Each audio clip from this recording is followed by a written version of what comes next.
उस दिन बहुत जोरों की बारिश हो रही थी। मैं अपने घर की तरफ जा रहा था।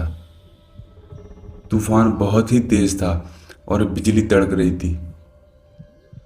मैं अपनी कार में बैठा था और मुझे रास्ते पे कुछ भी दिखाई नहीं दे रहा था। जोर से बारिश होने की वजह से शीशे एकदम ढक गए थे। मैं सोच रहा था कोई घर मिल जाए जहाँ पे मैं रात बिता सकूं और सुबह होते ही मैं अपने घर की तरफ वापस निकल जाऊंगा। चलते चलते मैं एक हवेली के पास पहुंचता हूँ। वो हवेली देखने में एकदम सुनसान लग रही थी।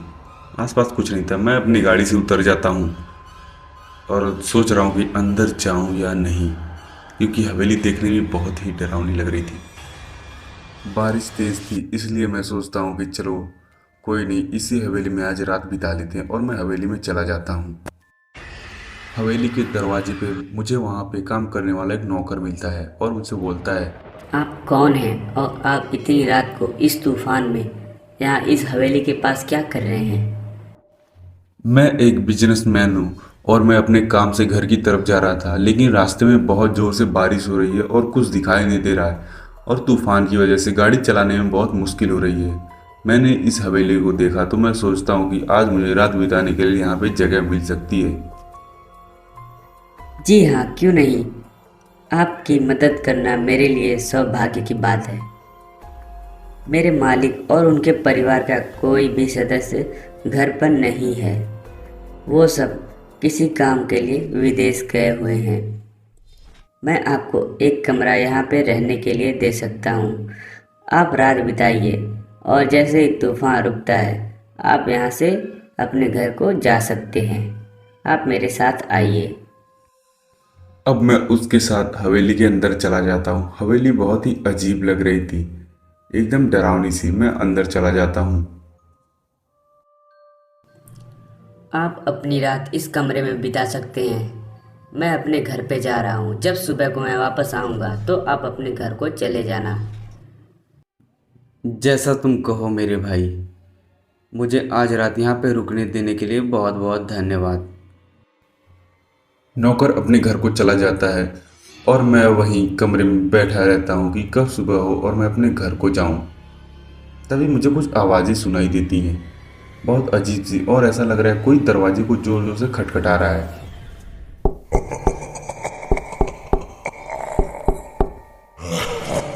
मैं अपना फ़ोन मिलाने की बहुत कोशिश करता हूँ, लेकिन फ़ोन में नेटवर्क ही नहीं रहता है और मैं बहुत ही घबरा जाता हूँ। मैं जल्दी से उस हवेली से बाहर की तरफ भागता हूँ और अपनी कार में बैठ के वहाँ से जल्दी से भाग जाता हूँ। मैं बहुत ज़्यादा डर जाता हूँ और उसी तूफान में अपनी गाड़ी स्पीड से भगाते हुए चला जाता हूँ। रास्ते में कुछ भी नहीं मिलता है। चलते चलते मुझे रास्ते में एक दुकान मिलती है जहाँ पे कुछ लोग बैठे होते हैं, और मैं अपनी कार वहीं पे रोक देता हूँ। उनके पास जाकर मैं अपने साथ हुई सारी घटना उनको विस्तार से बता देता हूँ। तब उनमें से एक आदमी ने मुझे बताया, वो एक बहुत ही भूतिया हवेली है। उसमें जो जाता है वो कभी जिंदा नहीं आता है।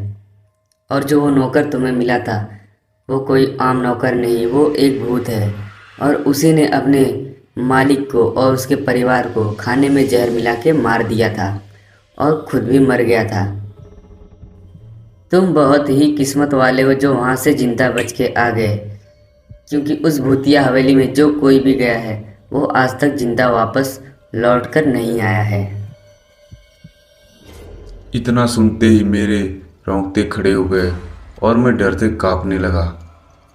और मैंने ये फैसला लिया कि आज के बाद कितनी भी देर हो जाए, मैं कभी भी ऐसी अनजान जगहों पर नहीं रुकूंगा।